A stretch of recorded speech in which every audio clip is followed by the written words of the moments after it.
If you asked me before the season started who 20 games in would be number one in three-point percentage among qualified players, there's no way I would have brought up the name Cason Wallace.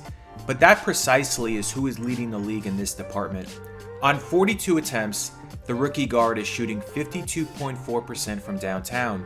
In his 1 year at Kentucky last season, he shot 34.6% on 127 attempts.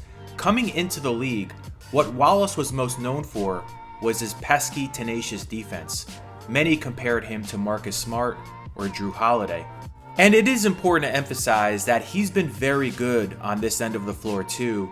In fact, opponents are shooting just 40.5% when Wallace has been the closest defender, according to Second Spectrum tracking data. Among the 179 players who have been the nearest defender to at least 140 shots so far, that ranks 9th.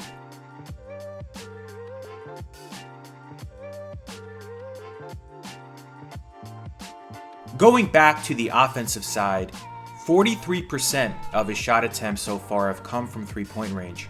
Of his 42 attempts, 28 have been stationary catch and shoot, in which he's made 60.7% of them, which again ranks number one in the league among the 172 players with a minimum of 25 attempts.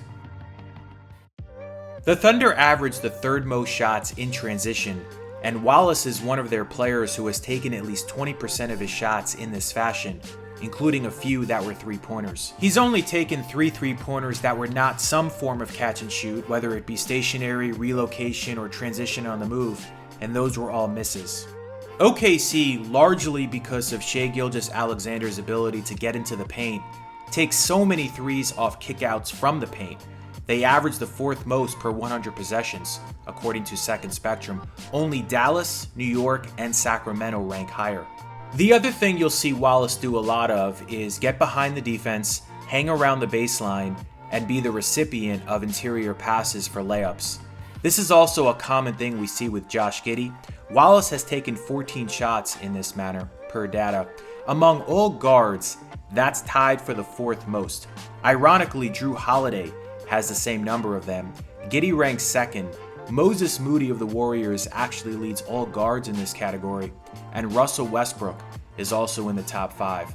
I don't think we're ever going to see Wallace, especially with the Thunder, operate out of pick and rolls and in isolation. Obviously, that's SGA's primary function. We'll see Jalen Williams and Chet Holmgren do those things sometimes too, but as an ancillary piece, Wallace does all the sidebar stuff at a really good level. And it's just one of the many reasons why the Thunder have gotten off to such a great start. The 2023 draft class, I don't think anybody expects to be a great one as far as quantity of all-star talent, but when it comes to role players, there are several that I think could end up making a big impact in the league, and Wallace is certainly one of them. So that'll wrap up this video. If you like this kind of content, please subscribe.